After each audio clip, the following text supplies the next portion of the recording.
Okay, cool. So now when I have a composition and I hit spacebar, it'll play full screen over on the projector. This just means that we can just do masks live. I mean, it's super, super simple. So there it is, and let's go ahead and create our first solid. So I know my projector is 1280 by 800, so let's make a composition that is 1280 by 800, and I'll just do something that's like a minute for right now. Cool. And then I will put a solid in there. I'll give it a color so we can see it. Red's pretty apparent. All right. So now the projector over there is outputting the same red. And then the same way we did on the first week, we masked out those windows so the Shia LaBeouf could tell us to just do it. Et voila, there we go. So now, since I'm on location,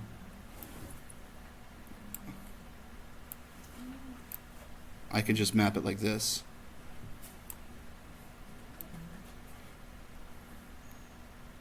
Super simple. I'm just creating masks. And again, you guys are the artists, not me. So there's a red one right there. I could do a new one. I could create another mask somewhere else. Just kind of draw it loosely. I did that one wrong. I'm going to come underneath here and I can see that I have different masks. I can also press the M button to reveal my masks. All right, and I didn't like number 2, so I'm going to delete it. And we'll start from scratch over here. And now I have the thing. And I can move the corners to where I want them.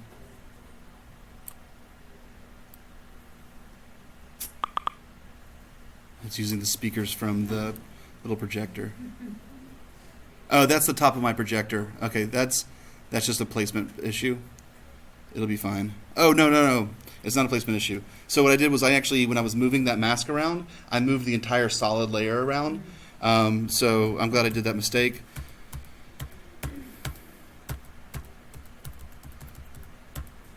So instead of moving the solid around, I want to move just the layer. And see how this thing in the center is moving? I don't want that to happen. So I think I can just select the path. Select the path. Or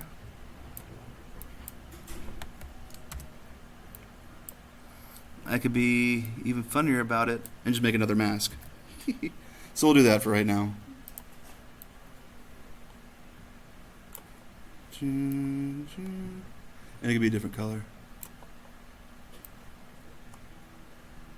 Cool. Alright, so let's do just a new solid. And I'll make this one blue. And so on and so forth.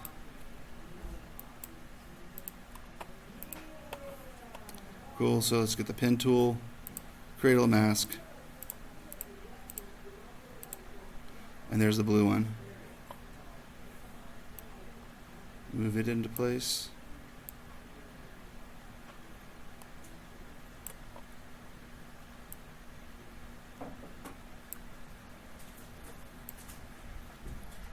And oftentimes you don't want to do this across the room.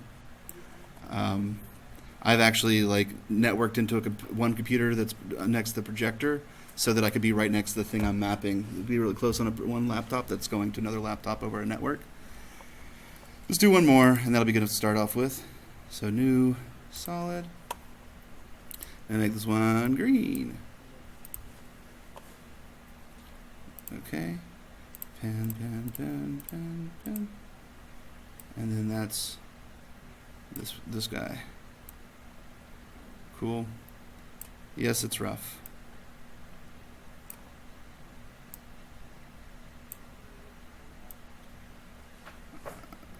There we go. Oh, undo. I want to select the red one. do. Yes.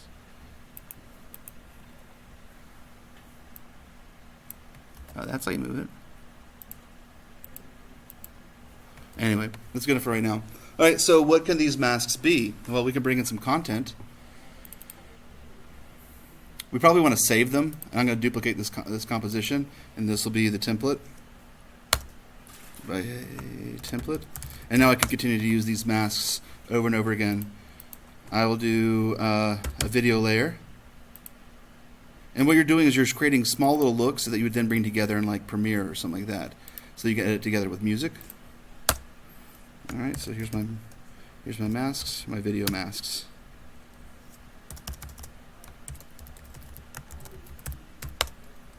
Cool, and I bring in some sort of content. Sure, I could bring in Peter, that's fine.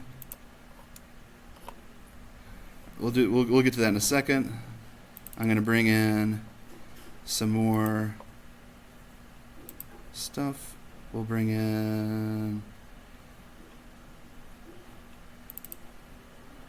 some of my glitch stuff, my regular stuff, and there we go. So my if I go back to my video masks, if I now put this sample at the bottom, it's underneath. And if I move it to a certain location, like behind this red one, and it's directly below the layer I want above it, if I say use the alpha matte from the red solid, there it is. It's in there. And then I can skew however I want. Right? Just in this little area. And then if I want to use Peter, I have to, do the key light thing.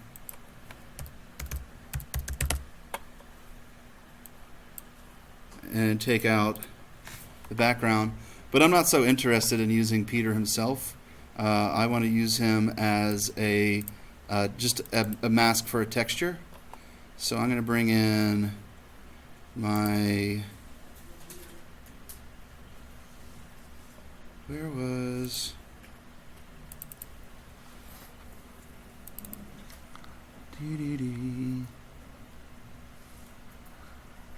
Let's go up to here, here. The thing I made the first week. Camera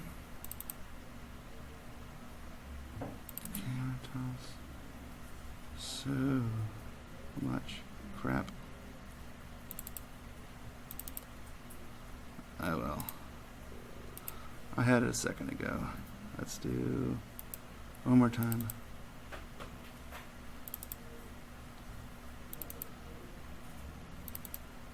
Nope. There's my brainstorm. Let's bring in that. So what I can do with Peter is I can bring in my brainstorm underneath, scale it up or scale Peter down, doesn't matter. S for scale, and then use Peter as a mask, right? And as he does stuff, we have fun. Cool. So we'll bring that in, this composition, into our video masks underneath like the blue solid, and then we can use we can position it, scale it,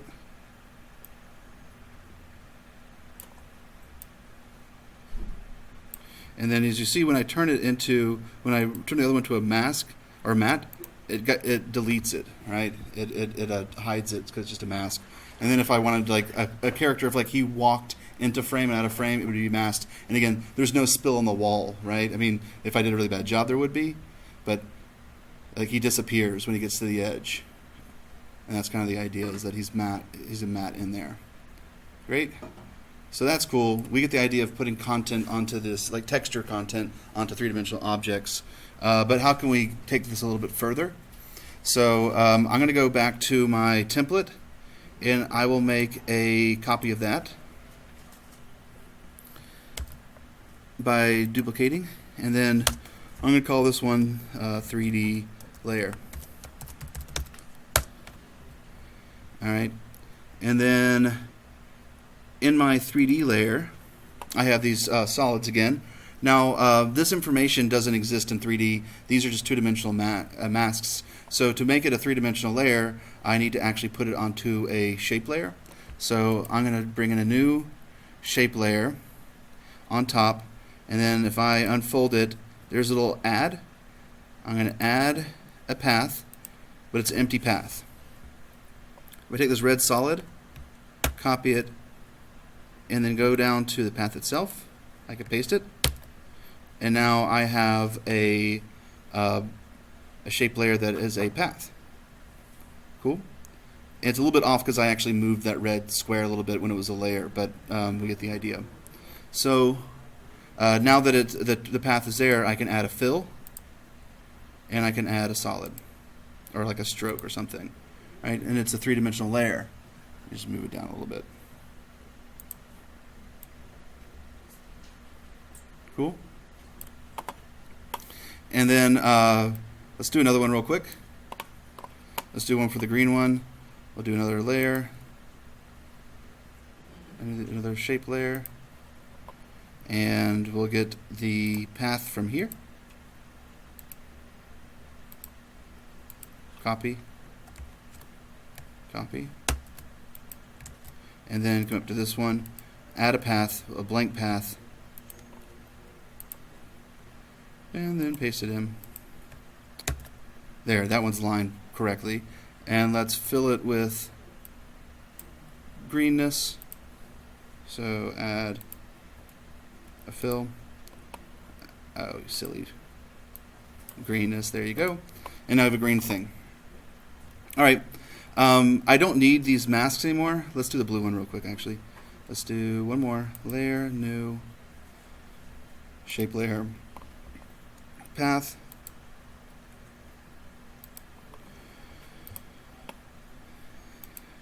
And then from our blue layer, mask, path, copy, back up to here, paste. And then let's fill it with blue, and then maybe add a stroke or something. We'll leave it like this for right now. Okay, so I don't need these solids anymore, right? And if I delete them, the shape layers have replaced them. And now, if I switch over to the modes, I can turn them all 3D. Now I'm going to save. And I'll call this week 6, 5, whatever. Okay, so let's turn this into 3D. This is a great little feature I found. And with After Effects, you have when you install After Effects, it actually gives you a license for Cinema 4D Lite, which is like the same version as Cinema 4D Studio Prime. It's like the $1,000 one, but it's still a $1,000 one. I can export this scene to Cinema 4D, and then when I load it in, let's find it again. We can do that. It's called 3D scene, 3D layer. It's going to create a composition.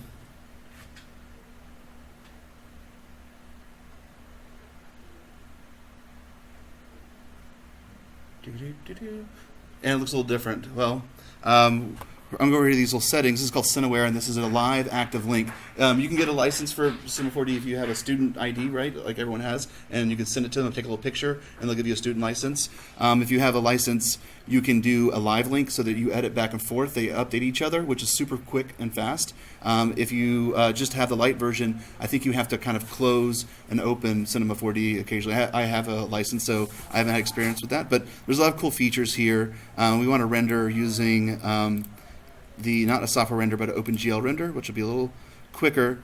And so now we have a Cinema 4D file, .c4d, in After Effects. You cannot, with the Cinema 4D Lite, you cannot open the application unless you're in After Effects first, but once you open up After Effects, Control E,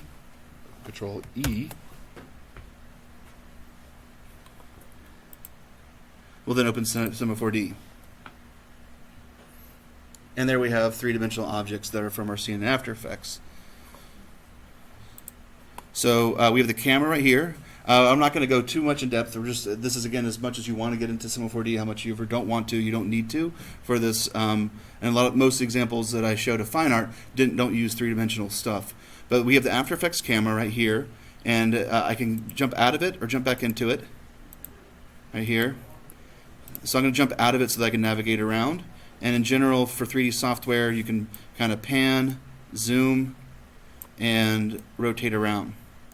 Okay? And then we have these little shape layers. This one I put a stroke in there, so there's a white stroke on the outside, and then a red solid. And these don't have strokes, so they're just the solids themselves. All right? So what can we do with 3D? Well, we can paint with light. So if I want to, I can just add in a camera here, or sorry, a light here. And now I have a light that's working with my 3D geometry. I'm just going to do a quick little light pan here. So there's a keyframe right here, and then this is the same duration as my comp. I'll bring it to the other side and put another keyframe. If I hit play, I have a light that's panning around. Okay, that can also be creating shadows and all that kind of stuff. In fact, the light details are here on the right side, and I can tell it, do indeed use shadows. Nothing's in front of something else, so we won't see it right now. Cool. I'm going to add in one more spotlight, or I'm going to add in a spotlight so that we do have some shadows. All right, we'll do that. Do some shadows. And I'm just going to bring in like some sort of geometry behind so that we can get something that catches them. These are called shadow catchers.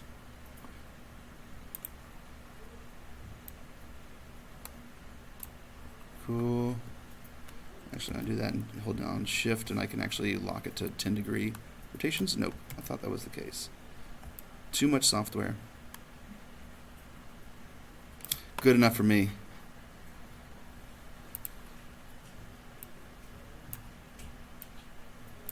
There you go.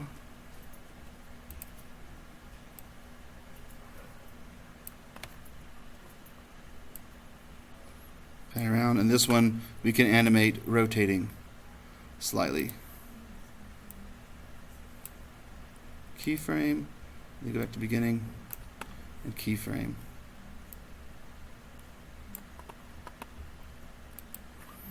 Cool. All right, save. Sure. I want to proceed always. Cool. So this is what it looks like in Cinema 4D. I'm going to come back into my After Effects camera by clicking this little button. Save. Oh, and what's also cool is that this has a bunch of textures that are already built in. I actually need to... Normally there's a bunch of textures. I just installed this, so I don't have the textures yet. But normally it has a bunch of textures, so I could do like bricks and all sorts of really cool three-dimensional stuff on here. Let's just take this plane and go a little bigger. All right, so let's save. And then if I come back to After Effects, give it a second. There we go. All right, so I'm having real-time shadows. It's running a little clunkier, but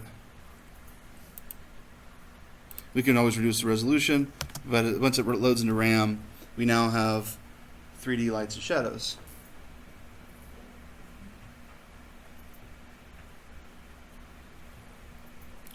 And then, 3D, of course, is 3D. So we can always extrude things along certain axes. So if I get rid of the homeboy plane, or I could just make it invisible for a second, I could take these are extruded layers. It says extrude object, and I can actually keyframe them extruding. So let's take the red layer, keyframe it, and then move to the end and go crazy and keyframe it. And the same thing with like the blue layer.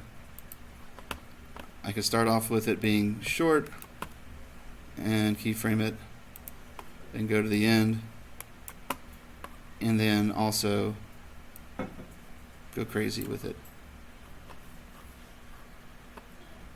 and keyframe it. So now these things will grow as the light goes around. Let's save and see if After Effects has fun with that. So now it's updated, and we see that we can watch these three-dimensional objects grow. So we can have a sense of depth in here. And just to throw out one other thing, because I've been messing around a little bit with Cinema 4D today, there's all sorts of ways of like fracturing objects. So we can actually take our objects and do some fun stuff like blow it up and crap. So I haven't really done anything. I just like put it in a fracture object, and now it like does this Voronoi pattern, and we can make it explode and all sorts of stuff, right? We can add in an effector, say random. Where are my effectors? Random. And then if I come over to here and say which effectors I want to be affected by, there it goes. And so there's like a strength for this. Because it's extruding, it's like changing the whatever, but like if we start off with our random, it has a strength, right? So if I move it down, it's not affecting it at all. Little keyframe, move it to the end, and now it's affecting it a whole bunch. Keyframe. Like going crazy, right? Save. Again, I just want to show you guys this was possible because there's not much documentation on doing this, but it's fun. And I can send you a tutorial for how to do it. How to do just like more techniques besides just like these brief ideas. I seem to have broken it. Let's see.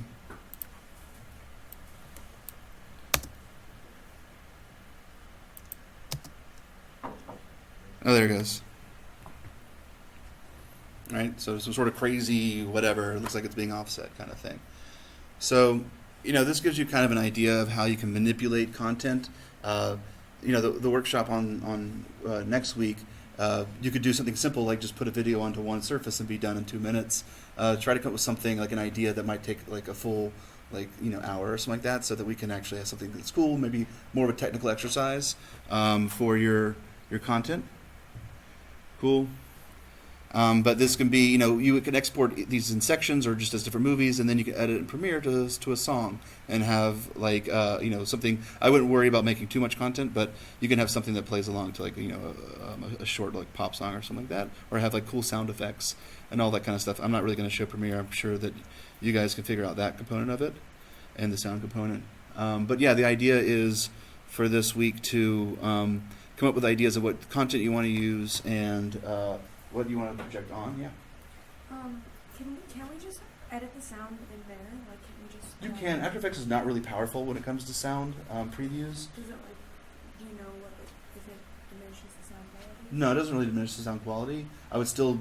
So what you can actually do is in Premiere you can take an audio file and like put marks on it, like markers. I think you press the M button, it'll put like a little tick on there, so you can like play the song back and like tap the M button to it. And then you can bring it into After Effects, and those marks will all be there. So that could be a really useful tool for marking where you want certain shots to begin and end. And I'm sorry this is so incredibly ugly, but again, you guys are the artists. I'm just showing you the techniques for this kind of stuff. And let's see, let me stop this real quick. So that was super quick, but just to get